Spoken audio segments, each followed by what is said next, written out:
marketing is. It is the fact that some businessman, and in this case Mr. Edmund Chun, understood that if I can have a good product out there that people will talk about and people will share information with other people to get that product to them, and people will buy it, that once it gets rolling, and guys, we're not rolling yet, but once it gets rolling, it'll get bigger and bigger and bigger.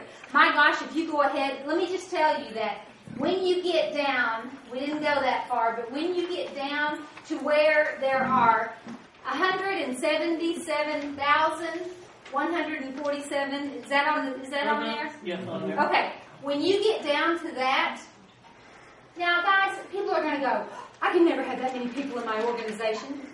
How do you think these people are making $150,000 and $500,000 a month in their network marketing business? There are that many people out here. How many people are in Houston? 5 or 6 million. That's right. We have an opportunity here that you can go right now all over the United States. There are that many people that are looking to make some extra money. And guys, if you were getting paid, if you were not maxing that out, that is a whole lot of money at that point.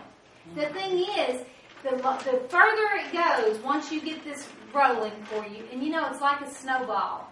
That's how you've made a snowball. You start off, snowman. I'm talking about snowman. You start off with a little snowball, and maybe when you first put it together, the snow falls out, and you got to reach down and pick up some more, and then do it again. But then you get that going, and pretty soon you got it big enough, and then you put it on the ground and you start rolling it. We all did it as kids, right? Yeah. So you're rolling that snowball, and it starts picking up more and more and more. And if you're real smart, get it going down a hill, and that guy gets big. Now you've got your snowman base. That is what is going to happen with this. But you've got to get the snow started. You've got to get it started. And the way you got to do it is you've got to tell people about it, and you've got to direct them to information that they can turn around and redirect people to. And that's what we're providing for you. We're getting it put together. And then we're at an exciting place right now. The product line, the products you're going to sell. If you share them with people, people are going to buy. But if you want to build a financial dynasty for you and your family, then you're going to have to not just share the product, but share the business. That's right. And we've not been doing that in Dreamtree because we've been so excited about the products. And not to take anything away from the products. They're exciting! Yeah. But this is what causes people to go out and go, oh my God, you've got to look at this. I mean, I don't run around going, Sherry, I don't have hot flashes anymore. But I promise you, when I got that first $5,000 check, I was like, Sherry, girl, yeah, you can do this. So, all right, thank you guys very much.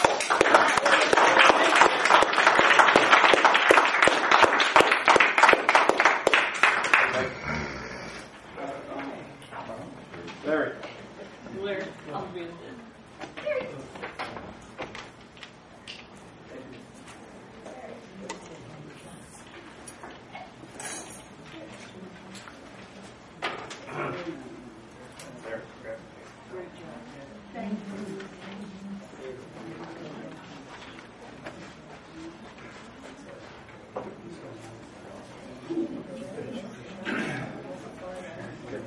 What Becky was saying earlier, I think, makes sense. It's really hard to replicate this because it's a lot of work.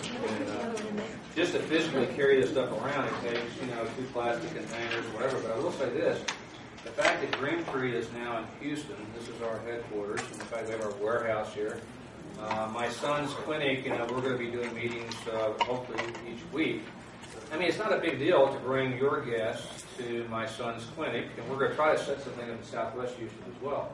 And then, I'll do this for everybody because it's like, that's a team effort. We're all in the same family, so why should you do this? I mean, I'll do it for you. Just get your people together. You come to one of the meetings, and I'll do all the work.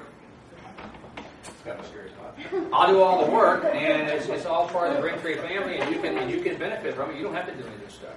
But it is kind of interesting, I think, though, to have foundationally just a little bit of knowledge about it. That way, you understand the science a little bit about it, because it does help establish, credibility for the product. A lot of people are very, very skeptical. Now, I don't know how many people saw the demo of the first. I mean, who didn't see it? Is there anybody that didn't see it? Okay. What I was thinking we might do is the people that didn't see it might just come up front, and I'll do it just for them. There's only 3. But in closing, what I wanted to say something in closing, and that's this, that, lately I've been doing a lot of research on the spiritual aspect of water, and water, it's a crazy thought, but does anybody here know where water comes from? Anybody want to take a stab at it? Well, okay, we know that water comes from precipitation.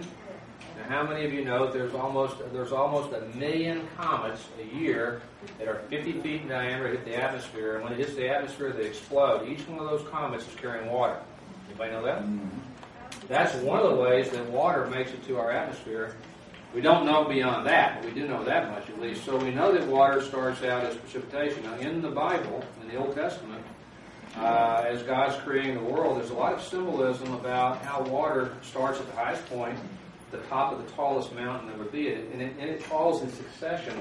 It's symbolic that it falls from mountain to stream to lake to pond, and eventually it falls into a crack and goes down wherever into a cistern and collects and becomes a spring, ultimately comes back up through the ground again. But there's a lot of symbolism to that. It really is very, very fascinating. I don't think most people here, I would encourage all of you to buy this new book that just came out. It's a new release called Dancing with Water. And really, believe it or not, water is, I like to use the metaphor about dancing. Like my wife does ballroom dancing, and Michael was here earlier, and you have a partner. Believe it or not, really, water is your partner in life. It's just like your partner in the dance. And once you establish the movement, then you become fluid with your partner, which is nature and water. It acknowledges you, you acknowledge it, and you're in unison, you're like one. And I think there's a lot to the fact that the blood and the water and God's a witness to this is something to that. I don't think that it's coincidental that the body is 70% water and 30% matter, because the earth is 70-30 as well. I think that's too coincidental. And I think that was really God's blueprint from the very beginning. I mean, he knew what he was doing. He laid it all out. And here's another scary thought. Believe it or not, even though the earth is 70% water and 30% matter, of the 70%, only 3% is usable. Of the 3%, only 1% can you drink. 2% is contaminated. That leaves 1% of the water actually that you can drink. Now, they do have methods of taking salt water and that kind of stuff. However, believe it or not, what the scary thought is that the inside of the earth, in the center, they say probably has as much water as the outside. Of course, we haven't learned how to dig a well that deep yet, but we are our world is water.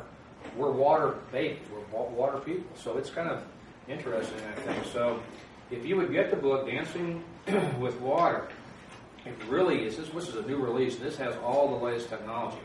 But when God creates water and it falls as precipitation, if you sit and you watch some of those things we saw in the video where the water's like sparkling and bubbling and it's coming down the mountain and it's rolling around, believe it or not, water is going and it likes curves.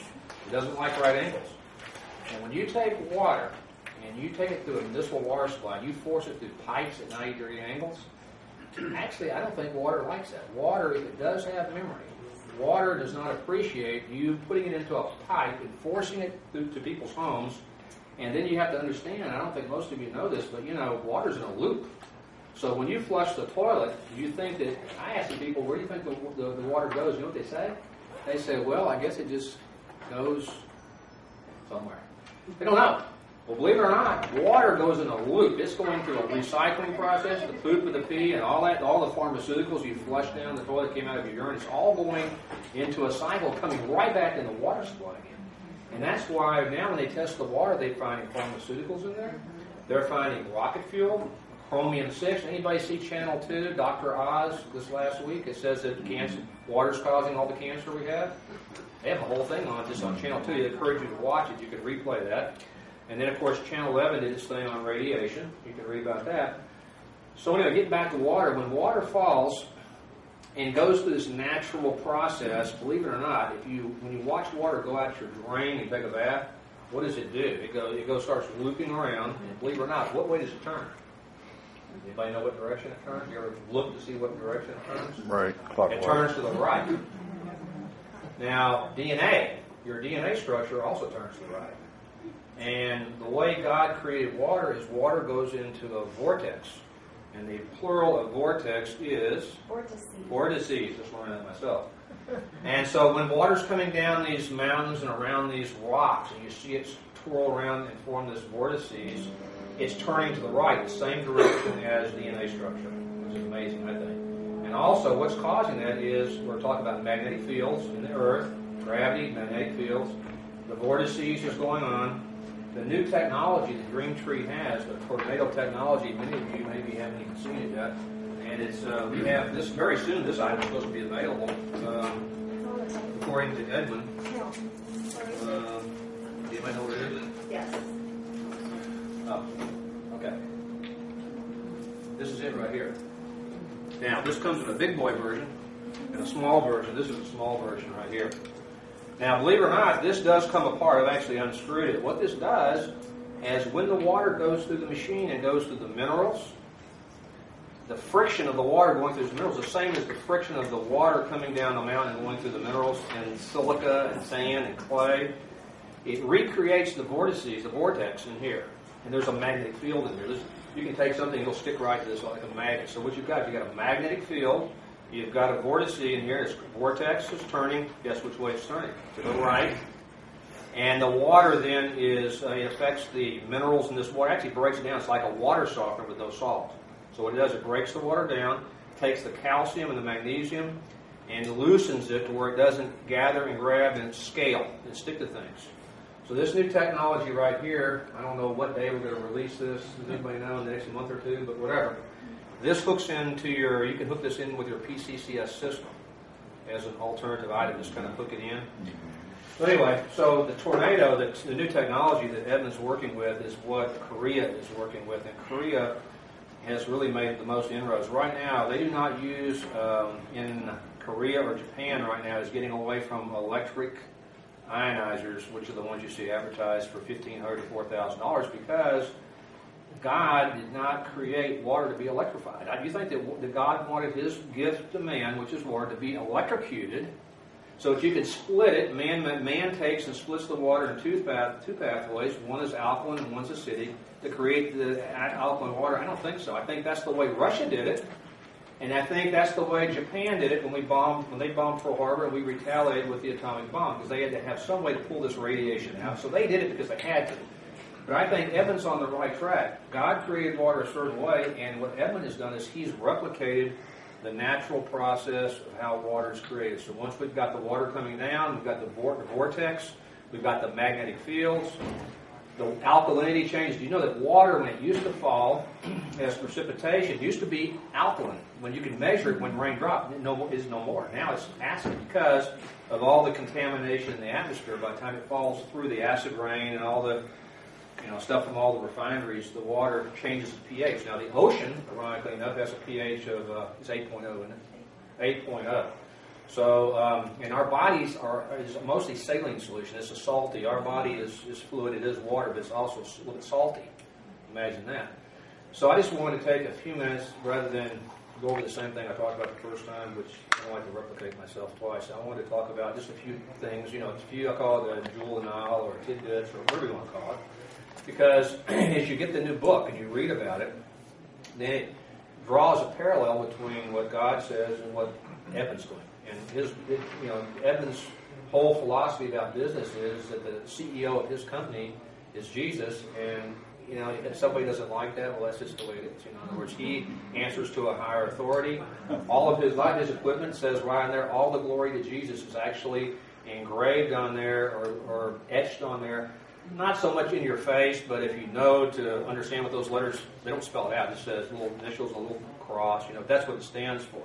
So I just wanted to share that with you. Those that didn't see the demo, that really want to get into it, they'll come up here when we break, and I'll be glad to show it to you. Okay?